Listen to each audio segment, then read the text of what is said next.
Hello, welcome to the first installment of Casual Fridays here at Miami Basketball. We're going to talk anything and everything Miami basketball and dive a little deeper into people around the program. My name is Ryan Smith. I'm the Director of Basketball Operations, also serving as host for this show. We'll have weekly conversations, give you insight how the program works here in Oxford. Our first first installment here, we wouldn't want to have anybody else than Miami Redhawk legend, Damon Frierson. Damon, we appreciate you sitting down with us today, man. Thanks. It's a pleasure to be here. It's a pleasure to kick off the first installment. So let's get to it. Yeah, man. Hey, all right, let me set the stage for you. Sold out crowd, Hinkle Fieldhouse. Your high school team versus another high school team. You're playing against a guy we know well. Mm-hmm. They go up one, and your team drives down the left side of the court, pull-up jump shot, game winner. Buzzer beater, knock that team out of the tournament, end this guy's career. Who are we talking about, Damon? None other than Mr. Jack Owens. He, all the trash talk he does, all that, but at the end of the day, I love to say that I beat him when it matters in a state regional semifinal game, and he could have scored 40 points. I don't care. We got the win, and every time, I know he gets it, but every time when I go back home, especially everyone on the west side, they remember that game, and to this day, it was the best game that I ever played in, and I love the fact that we beat him because all the trash talk he talks, and he had 26 points. Okay, he had a great game, but we still got the W. Yeah, and I think there's a lot of banter back and forth in the office about which team was better.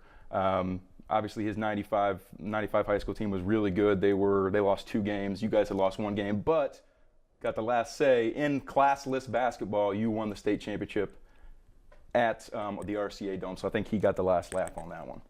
Yep, no doubt. And they, all throughout the year, I would talk to Jack throughout the season before the stage was set that we were going to play each other, and he would talk trash and say he was going to do this, he was going to do that, and but we settled on the floor and came out victorious. Now, David, I got to ask you about this, man. Okay, Indiana, arguably the most prestigious basketball state in the country.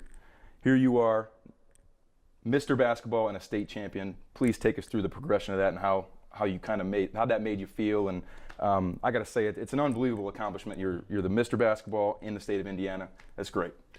I can remember as far back as junior high. It was a crazy story. That when we were, I was in junior high and we were at lunch, and I was sitting around at the lunch table with some of my teammates, and it happened to be that the cheerleaders from our freshman year sat on the next table over, and one of the cheerleaders was the head coach's daughter. And I remember one day, actually the guy who hit that shot, one day after lunch was over, he told the girl, hey, tell your dad by the time we get over to high school, we're going to win a state championship. And we didn't think she actually told him that because we had forgot all about it, but Coach Whitty had brought it up to our attention, like, hey, you remember you guys, told Kara that you were going to win a state when you got over here, and and we were able to get the job done.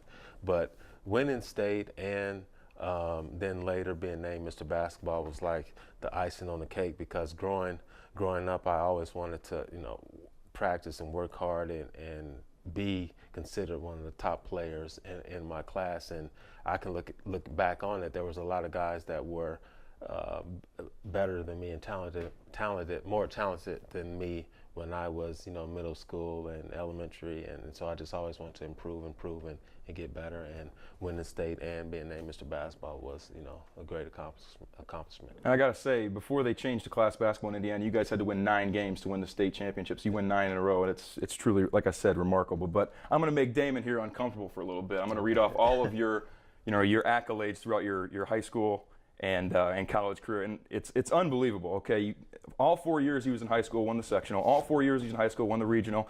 3-time semi-state champ, state champion, Mr. Basketball, as we mentioned. Now we get to Miami. Scores 1,644 career points, 412 rebounds, 335 assists, 175 steals. 2-time All-MAC. 1997, 99 regular season champions, 97 MAC tournament champions, 3 postseason appearances, 1999 Sweet 16. You hold the single season record for most minutes played, and you're in the Miami Athletics Hall of Fame. I mean, what I don't know.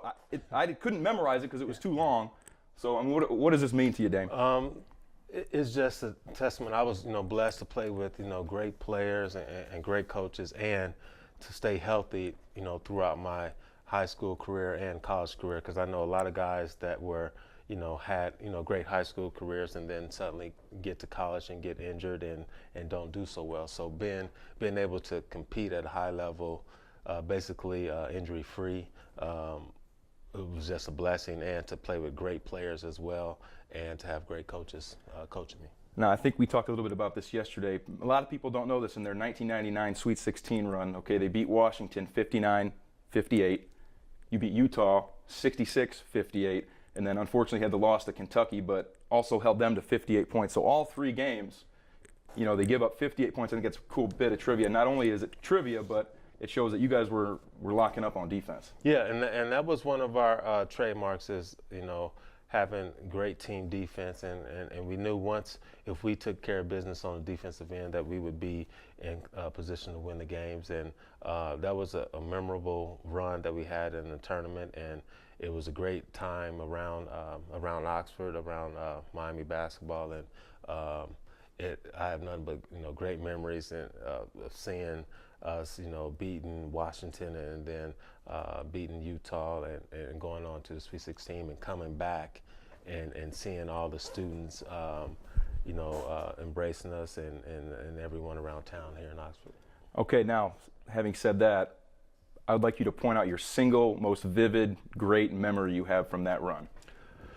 I would say, I got a couple. I would say getting back to Oxford and seeing, well, maybe 3, but getting back to Oxford and seeing all the students supporting us, seeing all the fraternity houses having signs saying Miami basketball, and then getting a charter flight back from New Orleans back here and seeing all the fans waiting for us, even though we were probably an hour or so late than expected, and there were still fans still here waiting for us. So that and going to the Sweet 16 game, we had a pep rally here in Millette, and it was almost sold out. And seeing the crowd send us off, and just having that great backing and following, and then getting to the Sweet 16 game and seeing all the Miami fans come out and support. And I want to say at that time, it was a record for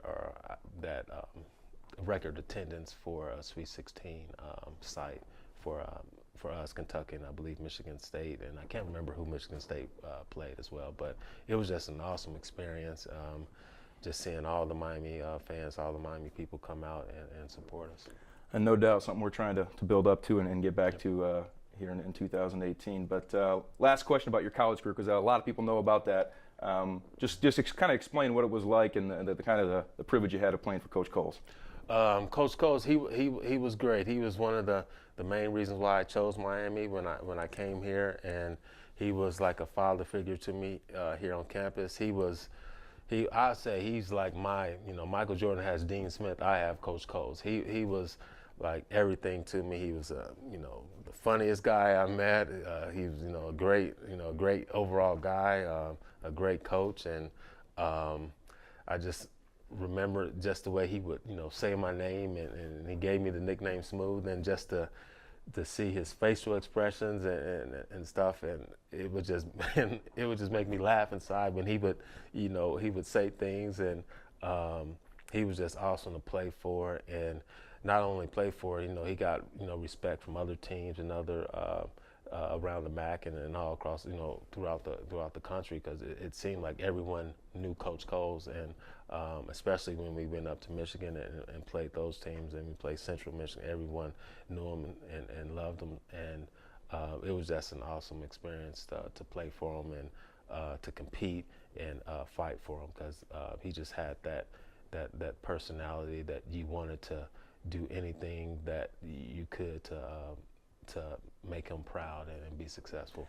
And no doubt that's a huge quality in coaching is building those relationships with your Yep. players so they can trust you and like you said, compete for them. But and moving on, like I said, a lot of people know about your Miami career around here in Oxford, but I'd like to dive a little deeper into your professional career. So how did that transpire? How did you begin your professional career? Oh, okay. Once I left here, I played overseas for about 4.5 years. My first year I played in Belgium, and then the following year I played in Slovenia, and then Bosnia, and then the next year after Bosnia again, and then finishing up in Slovenia.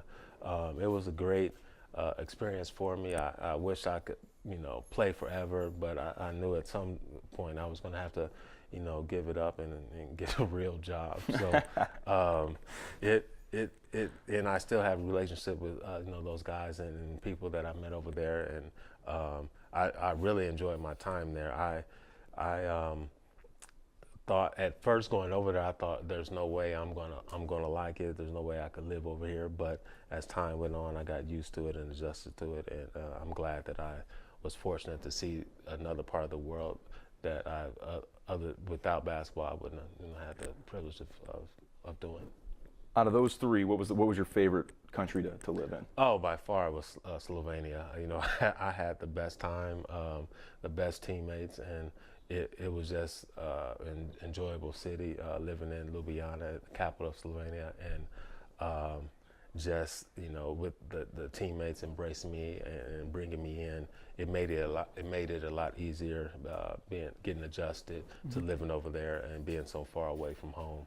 But I would say by far Slovenia. Now, did you get to travel and see monuments and older buildings and cathedrals and all that when you were in Europe at that time? I did, but I can't remember a lot of it. It's been feels like so long ago. But I remember when I played in Belgium, we were in a great location. We were 45 minutes from the nearest city in the Netherlands, 45 minutes from Germany, and also probably by train, hour and a half from Paris. And that's one regret that I wish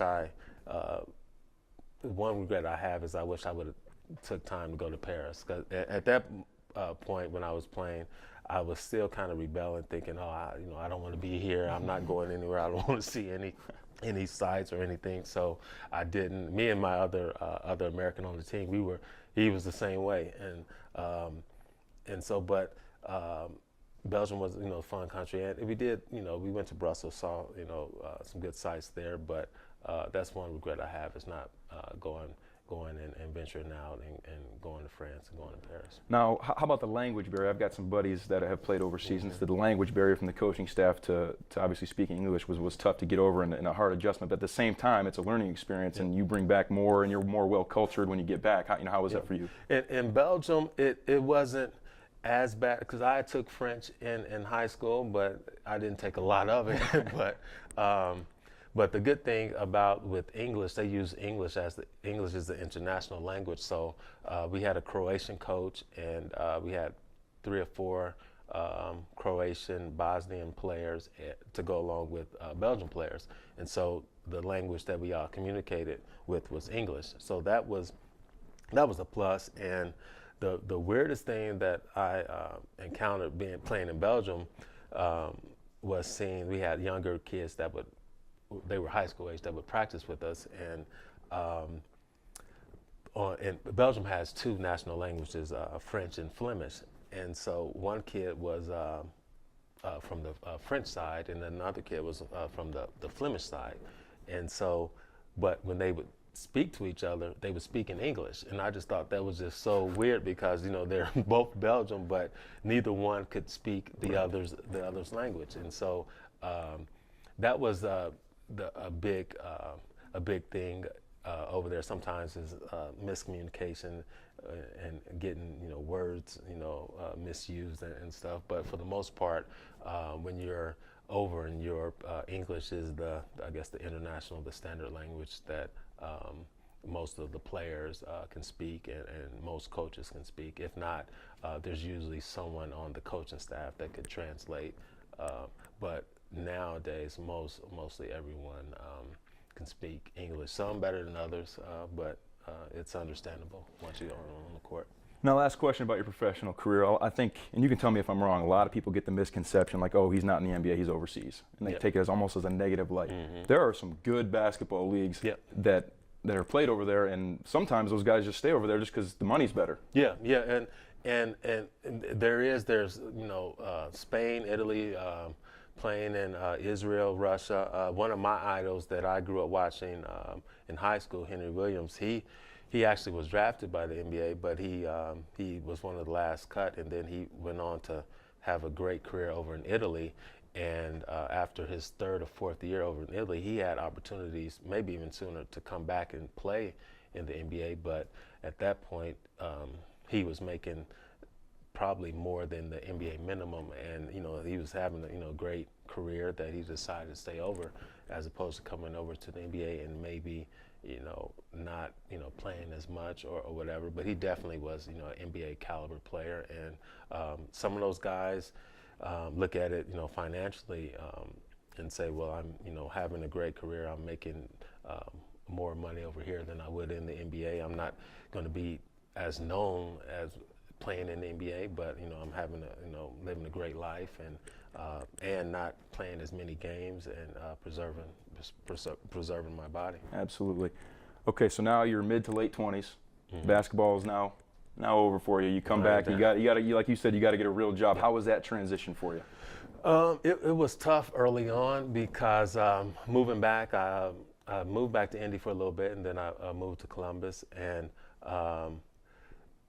getting actually working. I never while I was playing in Europe, I never knew what was the big deal when I would hear people people back home or just people in general say, oh, I can't wait for the weekend or whatever. And playing basketball, you really didn't have any concept of the weekend or versus the weekday, because you're always constantly playing games, and it doesn't really matter. But once I got to work, I was saying, oh, I can't wait for the weekend.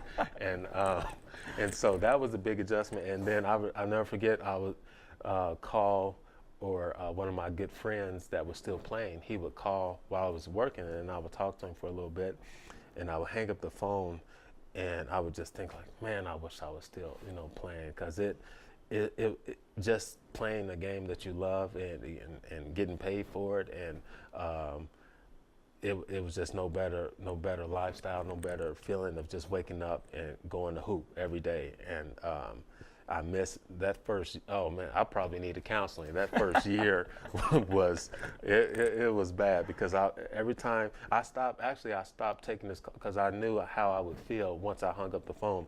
I would love to hear from him, but once I hung up the phone, I would think man, I was I would be sitting there for 30 minutes, just reminiscing about, oh, I remember when I could do this and that, and I remember this game, and but that first year was tough, and then I eventually got adjusted to it and learned to live, move on and live with it. But it was a big adjustment for me. So you go your whole life playing basketball, and all of a sudden it's done, it's over with. What advice would you give someone making that transition?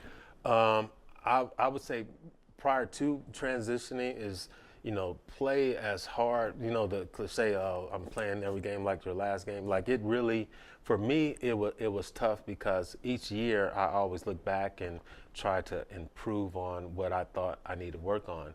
And so that last year, I didn't play as well as I liked, and it would bug me, because I knew there was no next year. I could never go back and improve on what I felt I needed to improve on. So my advice is to, you have that short window of playing, and just give it your all, go out and compete, have fun, because you're not gonna, play forever. And once you stop playing, it's over, and it's a hard adjustment, especially if you're still young enough to play and not be playing. But I would say just go out and have fun, enjoy every moment of it. It's not as bad, especially if you're over in Europe. It's not as bad as you think it is.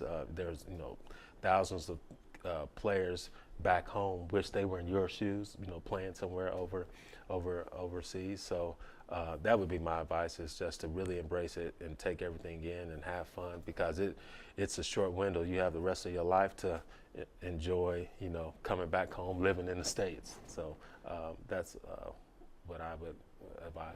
No, absolutely. Now, lo and behold, Mr. Miami here is a Miami merger with his wife. Yep. Right? Yep. So you're Correct. both Miami grads, you're raising a family, you're living in Columbus, and all of a sudden this opportunity comes back to move to Oxford. So Mr. Miami, in his Miami merger marriage, get to move back to Oxford. What's that like for you? It was great. My wife, she was, the move was good because she was accustomed to Oxford and, having gone to school here and knowing what Oxford was all about. And so it probably, from her career, probably was a bigger adjustment for her because she had to go back into the classroom and get back to teaching again in the classroom. So, but the move itself, it was great. Oxford's been great. It's a small town, and we knew that, coming back, that, we would be back in Oxford, in a small town, and our kids, they love it as well. We're in a bigger house,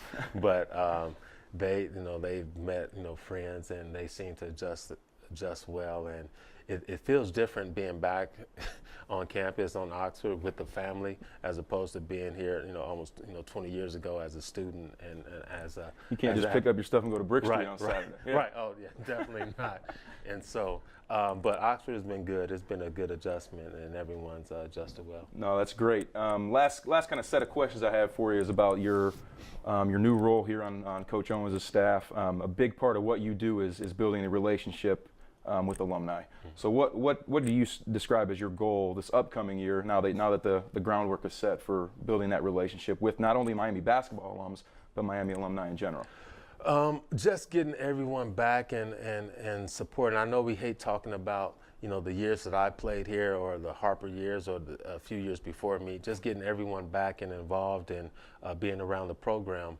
Coach is he's a family-oriented guy, and he believes that, our basketball program should be that way as well. So getting as many basketball alumni back and supporting us, either, come to practices, come to games, and just having that network that we can build with these guys, because not everyone's going to play in the NBA or over in Europe, but all of them are going at one point going to need a job. And so just having that network capabilities with the successful alumni that we have here, and getting them around these guys so they can see what life would look like in 20, 30 years from now, and hopefully, once we get everything turned around and rolling, that we no longer have to talk about the years that I played here, or when Harper played here. We can talk about the present year, what we're doing now. So, but the main thing is getting everyone back around these guys and supporting them and cheering them on. Like I said, the year one is over, right? Mm-hmm. What is the biggest thing that you take away from our program, our team right now, that you can sell to alumni? Hey, this is what we got. This is great. Please jump on board. I would say, like, each game we're going to be competitive. We're going to fight. When you come to a game, you're going to leave the game happy and proud that these guys represent Miami. They're going to fight to the end. We may not win every game, but we're going to try to. We're going to expect to. But once that final buzzer sounds, we can honestly say that you would be proud of the guys, the way they competed, and they have toughness about them, and these are guys that you want to cheer for, that you want to fight for, and see them be successful. And obviously being competitive and coming each night and fighting is something we hang our hats on in the office and in the locker room. But what's one thing that you think, after watching last season, that we can build on the most for next season? Let's see. I would say probably being I would say toughness, and being